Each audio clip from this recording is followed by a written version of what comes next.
el delicado encaje del vestido de novia de su abuela. El sol de la mañana entraba por las ventanas de su pequeño departamento en la capital de Nueva Terra, proyectando rayos dorados sobre la tela blanca. Se suponía que hoy sería el día más feliz de su vida. Después de 3 años de planificación y espera, finalmente se casaría con Marco Silva, el hombre que le había robado el corazón durante sus días en la Academia Militar.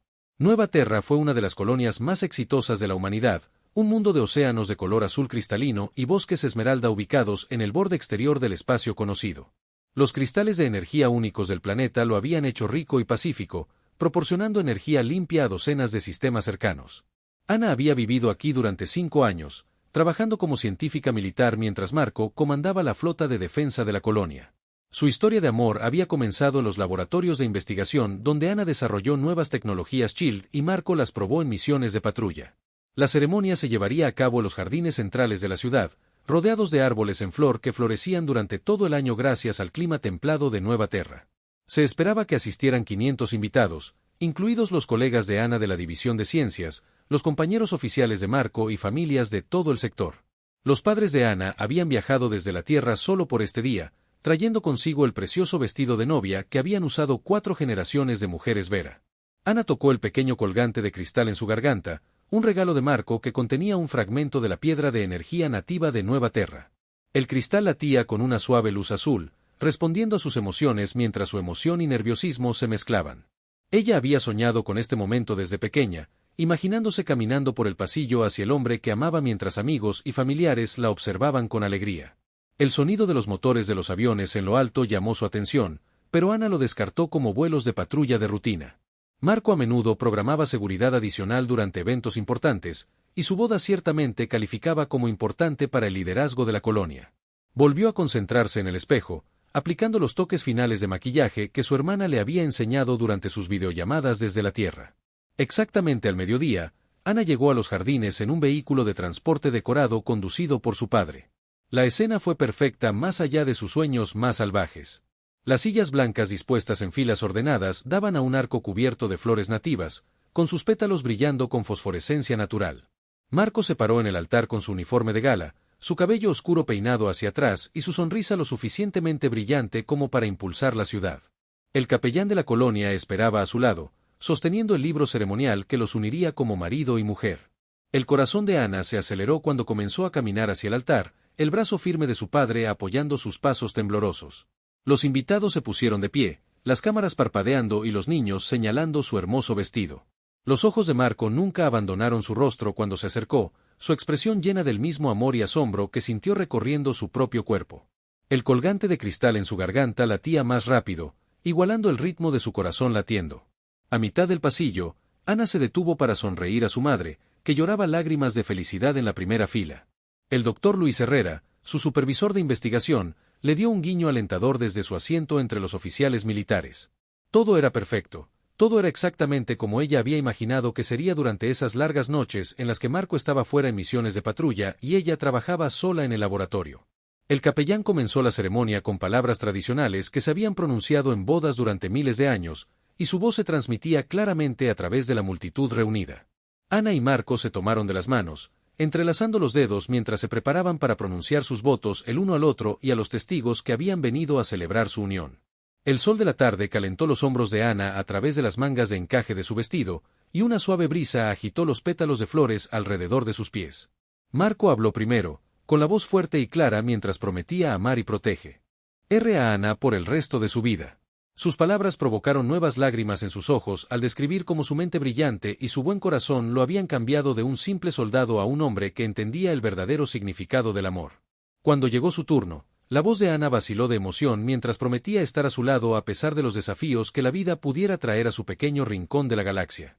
El momento fue interrumpido por un sonido que ninguno de ellos reconoció, un zumbido profundo que parecía provenir de todas partes a la vez. El cielo sobre los jardines comenzó a oscurecerse a pesar del pronóstico del tiempo despejado, las sombras se extendían por el suelo como tinta derramada. Ana levantó la vista y vio algo que le heló la sangre en las venas. Formas masivas descendían a través de la atmósfera, bloqueando el sol con su enorme volumen.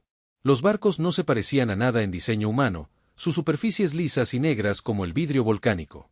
Se movieron con propósito y precisión, tomando posiciones por encima de todos los principales centros de población en Nueva Terra. El zumbido se hizo más fuerte, resonando en el suelo y haciendo que el colgante de cristal en la garganta de Ana parpadeara salvajemente. La mano de Marco se apretó sobre la de ella cuando su entrenamiento militar comenzó, sus ojos escaneando el cielo en busca de amenazas. El pánico comenzó a extenderse entre los invitados a la boda a medida que más personas notaban las naves alienígenas en lo alto. Los niños comenzaron a llorar mientras sus padres los acercaban, y varios de los oficiales militares comenzaron a hablar con urgencia en sus dispositivos de comunicación. El capellán se detuvo a mitad de la oración, olvidando su libro ceremonial mientras miraba fijamente a los barcos que se acercaban con creciente terror en sus ojos. El ataque comenzó sin previo aviso. Rayos de luz verde enfermiza descendieron de las naves alienígenas, golpeando edificios y vehículos con una precisión devastadora. Las armas de energía no simplemente destruyeron sus objetivos, sino que parecieron disolverlos a nivel molecular, dejando atrás solo espacios vacíos donde la materia sólida había existido momentos antes. Ana observó horrorizada cómo el edificio donde había vivido durante 5 años simplemente dejaba de existir, borrado de la realidad por tecnología alienígena. El caos estalló en los jardines cuando los invitados corrieron en todas direcciones, sus ropas formales rasgadas y manchadas mientras huían por sus vidas. Los hermosos arreglos florales fueron pisoteados mientras las sillas blancas se dispersaban como hojas en un huracán. El vestido de novia de Ana se enredó en ramas espinosas cuando Marco la jaló hacia el refugio más cercano. El delicado encaje se rasgó y manchó de suciedad y sangre por los rasguños. Los alienígenas aterrizaron en el centro de la ciudad, sus soldados emergieron de cápsulas de transporte que se abrieron como flores metálicas. Los invasores eran altos y delgados, sus cuerpos cubiertos con una armadura oscura que parecía absorber la luz en lugar de reflejarla. Se movían con precisión mecánica, sus armas acribillaban a cualquiera que intentara resistirse o huir. Ana vio a sus colegas de laboratorio caer ante las armas alienígenas, sus cuerpos disolviéndose en nada mientras intentaban llegar a los búnkeres de emergencia. Marco protegió a Ana detrás de una mesa volcada mientras el fuego verde arrasaba los jardines, destruyendo todo a su paso. El hombre que debería haber sido su esposo en unos minutos más ahora luchaba por mantenerlos a ambos vivos en una zona de guerra. Su uniforme de gala estaba desgarrado y ensangrentado, su espada ceremonial rota en su mano mientras trataba de encontrar una manera de escapar de la matanza que los rodeaba. Una explosión cercana los arrojó a ambos al suelo, separados por escombros que caían y nubes de polvo asfixiante. Ana gritó el nombre de Marco cuando soldados alienígenas se acercaron a través del humo, con sus armas zumbando con energía mortal. Manos fuertes la agarraron de los brazos y la arrastraron hacia una de las naves de transporte enemigas, con su vestido de novia desgarrado detrás de ella como una bandera de derrota. Lo último que vio antes de que se cerrara la puerta del transporte fue a Marco tendido inconsciente entre las ruinas de su día perfecto, con sangre saliendo de una herida en la frente. La ciudad ardía detrás de ellos mientras la nave alienígena se llevaba a Ana lejos de todo lo que había conocido o amado, sus sueños de felicidad destruidos en cuestión de minutos. Habían pasado 6 meses desde el día que lo cambió todo, 6 meses desde que el vestido de novia de Ana estaba rasgado y manchado de sangre y lágrimas. Se sentó en la esquina de su celda de la prisión a bordo de la enorme estación espacial Ket, sus ojos una vez brillantes ahora duros y fríos como el acero invernal. La delicada mujer que había caminado por el pasillo con el vestido de encaje de su abuela ya no existía, reemplazada por alguien que había aprendido a sobrevivir en el infierno. Los Ket se la habían llevado por una razón específica, aunque Ana había tardado semanas en entender por qué. Estaban fascinados por la resistencia humana, por la obstinada negativa de la especie a rendirse incluso cuando se enfrentaba a una muerte segura. La mayoría de las razas galácticas se sometieron rápidamente cuando fueron conquistadas, aceptando su destino y adaptándose a los nuevos gobernantes. Los humanos lucharon hasta su último aliento, y los Ket querían saber qué los hacía diferentes. La celda de Ana era un cubo de metal liso sin ventanas y solo una ranura delgada para la entrega de alimentos. Las paredes estaban cubiertas de rasguños y marcas dejadas por presas anteriores, algunas en idiomas que reconoció y otras en escrituras que pertenecían a especies que nunca había visto. El piso estaba frío contra sus pies y el sistema de reciclaje de aire le proporcionaba el oxígeno suficiente para mantenerla con vida, y al mismo tiempo, aseguraba una incomodidad constante. Cada pocos días, los guardias alienígenas venían por ella, arrastrándola a las secciones de laboratorio donde los científicos de Ket realizaban sus experimentos. Las criaturas eran altas y delgadas, su piel gris se extendía apretada sobre huesos angulosos, con grandes ojos negros que no mostraban emoción ni piedad. Hablaban con chasquidos que lastimaban los oídos de Ana, pero tenían dispositivos de traducción que convertían sus palabras en un habla humana fría y mecánica. Los experimentos fueron diseñados para quebrantar su espíritu en lugar de su cuerpo, aunque también causaron mucho dolor físico. Los Ket la someterían a sustancias químicas que inducen miedo, temperaturas extremas y tortura psicológica mientras monitoreaban su actividad cerebral y sus respuestas al estrés. Quería mapear las vías neuronales que crearon la determinación humana, para comprender cómo una especie podía continuar luchando cuando la lógica exigía la rendición. Ana soportó todo en silencio, negándose a darles a los extraterrestres la satisfacción de escucharla gritar o suplicar.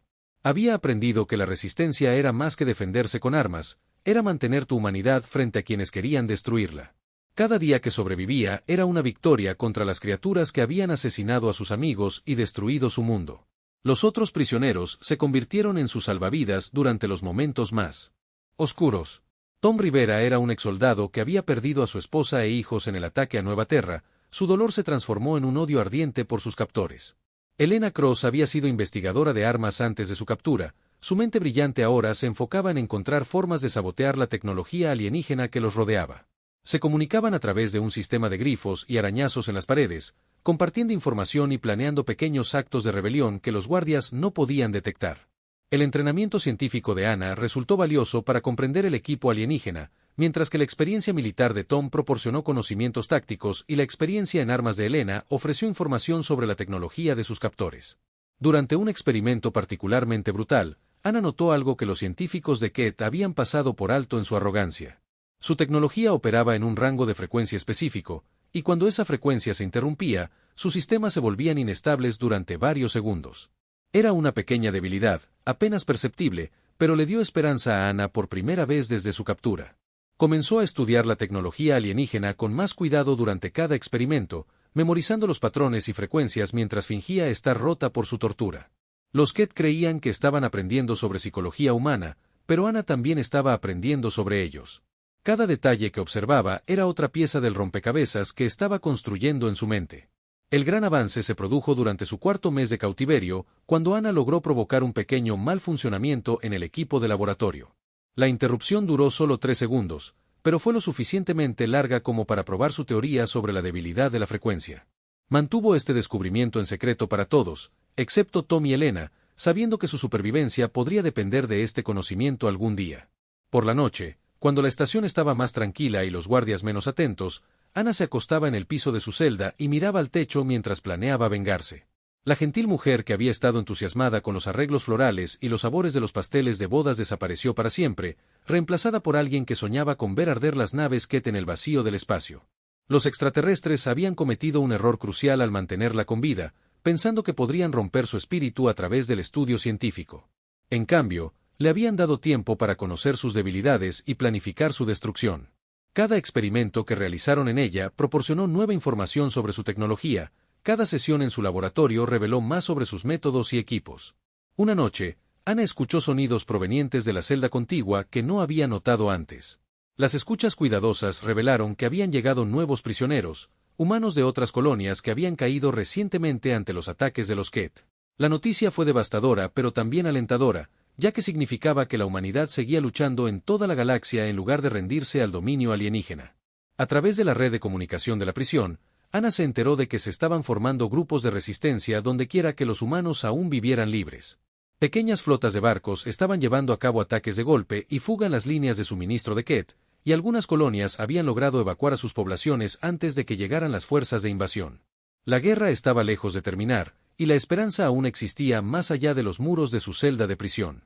Ana comenzó a cambiar su enfoque de los experimentos, permitiéndose mostrar pequeños signos de ruptura mientras recopilaba información más detallada sobre la tecnología Ket. Fingía colapso psicológico mientras memorizaba patrones de circuitos, fingía perder la esperanza mientras estudiaba las debilidades en sus sistemas de seguridad. Los científicos alienígenas estaban complacidos con lo que veían como un progreso para romper la resistencia humana, registrando sus observaciones para un estudio posterior. No se dieron cuenta de que Ana estaba actuando para ellos, alimentándolos con datos falsos mientras aprendía todo lo que podía sobre sus barcos, armas y sistemas de comunicación. Tom y Elena notaron el cambio en el comportamiento de Ana e inicialmente se preocuparon de que la tortura finalmente estuviera afectando su mente. A través de su sistema de tapping en la pared, Ana explicó su estrategia y comenzó a compartir la información técnica que estaba recopilando.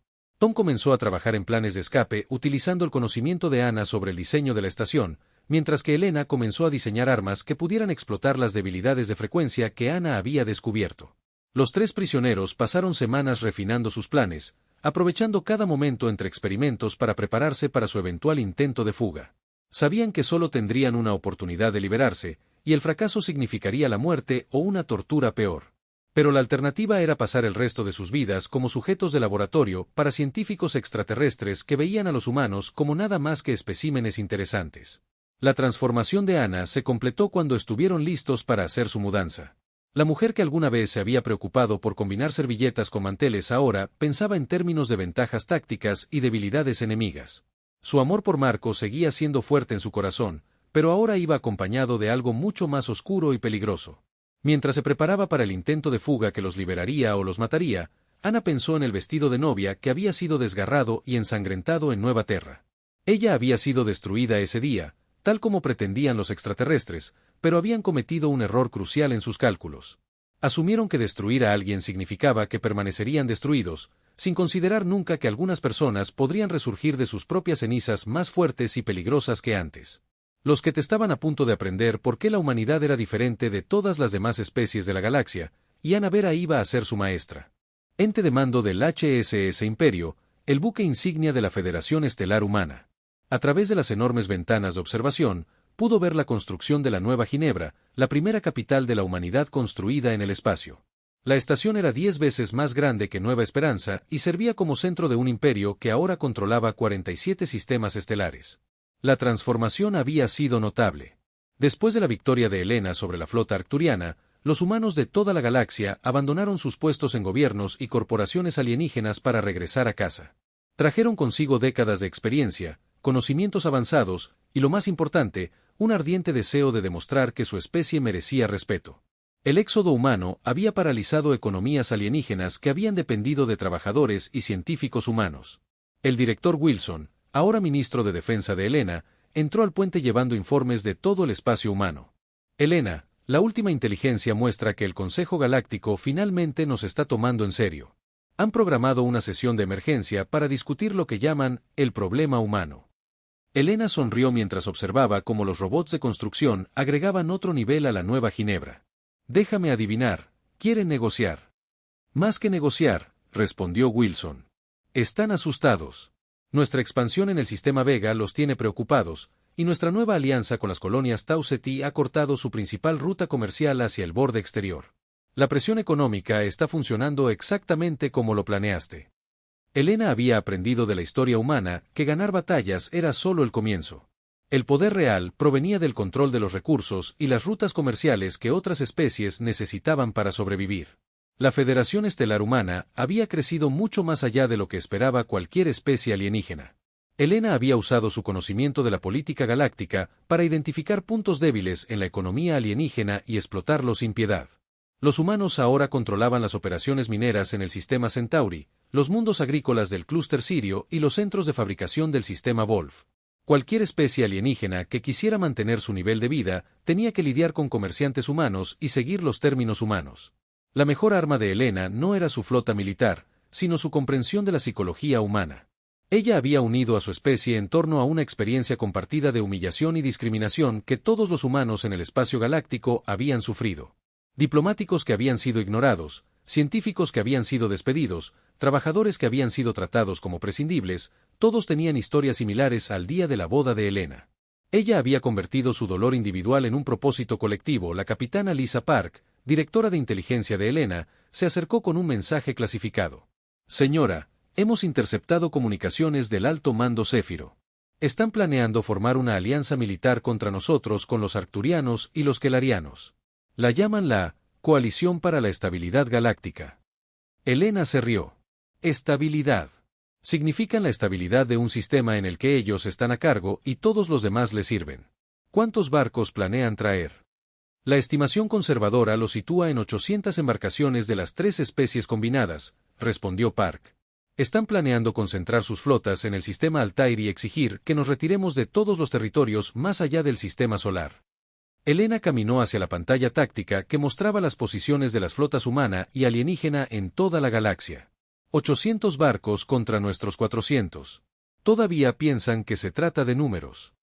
Helena había pasado 5 años estudiando cada enfrentamiento militar alienígena en la historia registrada. Ella había descubierto que las especies alienígenas peleaban guerras como partidas de ajedrez, con una planificación cuidadosa y movimientos predecibles. La doctrina militar humana, que ella había desarrollado personalmente, se basaba en el caos, la sorpresa y las tácticas agresivas que ningún comandante alienígena podía anticipar. La batalla de la estación próxima había sido solo una pequeña demostración de lo que los humanos podían lograr cuando dejaban de luchar bajo reglas alienígenas. «Comience la Operación Reconquista», ordenó Elena. En cuestión de horas, se transmitieron mensajes codificados a células humanas que operaban en lo profundo del espacio extraterrestre. Estas no eran unidades militares, sino humanos comunes que habían estado viviendo y trabajando en mundos alienígenas durante décadas. Se habían estado preparando para este momento, recopilando inteligencia, mapeando infraestructura crítica e identificando objetivos que podrían paralizar los esfuerzos de guerra alienígenas desde adentro. La coalición alienígena para la estabilidad galáctica nunca tuvo la oportunidad de formarse adecuadamente. A medida que sus flotas se movían hacia el sistema Altair, saboteadores humanos atacaron simultáneamente en 40 mundos diferentes. Las centrales eléctricas explotaron, las redes de comunicación se oscurecieron y las líneas de suministro se cortaron. Las tres especies alienígenas se encontraron librando una guerra en múltiples frentes incluso antes de llegar al campo de batalla. Elena observó los resultados desde su centro de mando en Nueva Ginebra. «Todavía no lo entienden», le dijo a Wilson a medida que llegaban informes de toda la galaxia. «Piensan que la guerra es algo que sucede entre flotas militares en el espacio vacío. Los humanos saben que la guerra es algo que sucede en todas partes, todo el tiempo, hasta que un bando decide que no puede seguir luchando». Las fuerzas de la coalición que llegaron a Altair se encontraron enfrentando una trampa aún más sofisticada que la de la estación próxima. Elena había posicionado su flota para parecer superada en número y desesperada, atrayendo a los comandantes alienígenas a una formación de batalla tradicional. Pero cuando comenzaron los combates, surgieron refuerzos humanos de posiciones ocultas en todo el sistema. Los extraterrestres descubrieron demasiado tarde que no estaban luchando contra 400 naves humanas, sino contra casi 1000 naves que usaban tecnología sigilosa que las hacía invisibles a los sensores alienígenas. La batalla de Altair duró 3 días y terminó con la destrucción completa de la flota de la coalición. Elena había logrado algo que ninguna especie alienígena creía posible. Una sola fuerza humana había derrotado el poder militar combinado de 3 civilizaciones avanzadas. La victoria envió ondas de choque por toda la galaxia cuando los gobiernos alienígenas se dieron cuenta de que el equilibrio de poder había cambiado permanentemente. Pero el movimiento más poderoso de Elena se produjo después de que terminó la batalla. En lugar de exigir una rendición incondicional, le ofreció a la especie alienígena derrotada una opción. Podrían continuar luchando en una guerra que no pudieron ganar, o podrían unirse a la Federación Estelar Humana como socios iguales con plenos derechos y representación. Era la misma oferta que los extraterrestres habían pretendido dar a los humanos durante décadas, excepto que Elena realmente lo decía en serio. La respuesta fue inmediata. Especies alienígenas más pequeñas que habían sido oprimidas por los arcturianos, cefirianos y quelarianos comenzaron a enviar misiones diplomáticas a Nueva Ginebra. Querían protección de sus antiguos amos y estaban dispuestos a aceptar el liderazgo humano a cambio de seguridad y oportunidades económicas. El imperio de Elena creció no solo a través de la conquista, sino a través de la construcción de alianzas que ofrecían beneficios genuinos a sus nuevos socios. Elena se paró en su puente de mando mientras representantes de 12 especies alienígenas firmaban tratados con la Federación Estelar Humana. La ceremonia estaba siendo transmitida por toda la galaxia, al igual que su boda había sido 7 años antes. Pero esta vez, ella era la que tenía el poder de aceptar o rechazar asociaciones en función de sus propios términos. Emperatriz Elena, dijo el director Wilson, usando su nuevo título por primera vez. El Consejo Galáctico ha solicitado una reunión formal. Quiere negociar un nuevo tratado que reconozca la soberanía humana sobre nuestros territorios. Elena miró hacia la creciente ciudad espacial de Nueva Ginebra, donde humanos y extraterrestres trabajaron juntos como iguales por primera vez en la historia galáctica. «Programe la reunión», respondió ella. «Pero asegúrese de que entiendan los términos. Ya no pedimos reconocimiento. Les estamos ofreciendo la oportunidad de ser parte de algo mejor que el sistema que crearon. Si son lo suficientemente inteligentes como para aceptarlo». La flota de asalto humano se acercó al nexo a través de la oscuridad entre las estrellas, sus naves funcionando en silencio mientras los sensores modificados de Ana buscaban huecos en la red de defensa alienígena. La enorme estación de comando Ket colgaba en el espacio como una luna metálica, su superficie erizada de emplazamientos de armas y protegida por miles de patrulleras que se movían en formación precisa alrededor de su activo militar más valioso. Ana se paró en el puente de su nave insignia Fénix Eternal, con las manos firmes en los controles tácticos a pesar de la magnitud de lo que intentaban. 2 años de guerra la habían preparado para este momento, transformando a la aterrorizada novia de Nueva Terra en una comandante militar capaz de coordinar la apuesta más desesperada de la humanidad contra probabilidades imposibles. La primera fase del ataque fue exactamente como Ana había planeado, con sus naves furtivas penetrando el perímetro exterior de defensa mientras que los disruptores de frecuencia creaban puntos ciegos en la red de sensores KET. Jake Stone dirigió un escuadrón de cazas modificados a través de los huecos de los sensores, lanzando ataques precisos contra los relés de comunicación que aislaron secciones de la red de defensa del Comando Central. Marco comandó la flota de apoyo que se enfrentó a las patrulleras KET, desviando su atención de la fuerza de asalto principal de Ana mientras se movía hacia las bahías de atraque de la estación. Sus habilidades tácticas habían evolucionado durante los meses que lucharon juntos, y Ana confiaba completamente en él para contener a las fuerzas enemigas mientras penetraba en el interior del nexo. La batalla espacial que estalló alrededor de la estación de comando alienígena no se parecía a nada que la galaxia hubiera presenciado jamás, con combatientes humanos usando su maniobrabilidad superior para compensar las ventajas de los KET en potencia de fuego y tecnología. Las armas de frecuencia de Ana crearon caos entre las formaciones alienígenas, lo que provocó que sus naves chocaran entre sí a medida que sus sistemas de navegación fallaban en momentos críticos. La tecnología disruptora mejorada de Rosa Kim demostró ser devastadoramente efectiva contra las defensas Nexus, sobrecargando los generadores de escudos y los sistemas de armas más rápido de lo que los alienígenas podían compensar. Los equipos de asalto de Ana rompieron el casco de la estación en varios puntos, abriéndose paso a través de pasillos que nunca habían sido diseñados para repeler a los internos de una especie que los KET consideraban primitivamente agresiva. Ana dirigió al equipo de asalto principal hacia el centro de comando de la estación. Su armadura modificada la protegía de las armas alienígenas, mientras que sus implantes tácticos proporcionaban información en tiempo real sobre los movimientos de las tropas enemigas. Los pasillos se llenaron con los sonidos de la batalla mientras soldados humanos luchaban desesperadamente contra los defensores que no podían entender cómo su fortaleza inexpugnable estaba siendo destruida sistemáticamente. La resistencia alienígena se hizo más feroz a medida que el equipo de Ana se acercaba al núcleo central, y los soldados KET se lanzaron a ataques suicidas en lugar de permitir que los humanos llegaran a sus instalaciones de comando más sensibles. Ana atravesó la carnicería con precisión mecánica, sus armas encontraron sus objetivos mientras su mente calculaba las distancias y el tiempo para la fase final de su misión. El Supremo Drac la esperaba en el centro de mando, rodeado de los cuerpos de sus subordinados que habían muerto tratando de evitar que el asalto humano alcanzara su objetivo final. El comandante alienígena medía casi 1,80 m de altura. Su armadura ceremonial brillaba bajo la luz de emergencia mientras enfrentaba a la mujer humana que había destruido su conquista cuidadosamente planeada. Ana entró sola en la cámara. Sus armas entrenaron al líder alienígena mientras estudiaba los sistemas de control que regulaban las operaciones militares de los KET en toda la galaxia. El centro de comando era una maravilla de tecnología alienígena, con pantallas holográficas que mostraban las posiciones de las fuerzas de ocupación en cientos de mundos en todo el espacio humano. Drac hablaba en su lenguaje de clics. Su dispositivo de traducción convertía sus palabras en el habla humana mecánica que Ana recordaba de sus meses de cautiverio. Él le dijo que los KET se habían dirigido específicamente al día de su boda porque sus servicios de inteligencia la habían identificado como la científica humana más peligrosa del sector, con la intención de quebrantar su espíritu antes de que pudiera desarrollar armas para amenazar sus planes de invasión. Ana escuchó su explicación con fría satisfacción, comprendiendo finalmente por qué los extraterrestres habían elegido ese momento en particular para destruir su vida y asesinar a sus amigos. Habían visto su potencial como una amenaza y trataron de eliminarlo mediante tortura y destrucción psicológica, sin darse cuenta de que en realidad estaban creando el arma que finalmente los derrotaría. Se movió hacia la consola de control central mientras mantenía su arma entrenada en el comandante alienígena. Sus implantes tácticos analizaban la tecnología alienígena e identificaban los sistemas críticos que necesitaban ser destruidos. El disruptor de frecuencia que llevaba era lo suficientemente poderoso como para sobrecargar toda la red de comando, pero alguien necesitaba quedarse atrás para garantizar la destrucción completa de los sistemas de control del nexo. Drac hizo una estocada desesperada por su arma, pero los reflejos de Ana se habían perfeccionado tras 2 años de combate constante y meses de tortura alienígena que la habían empujado.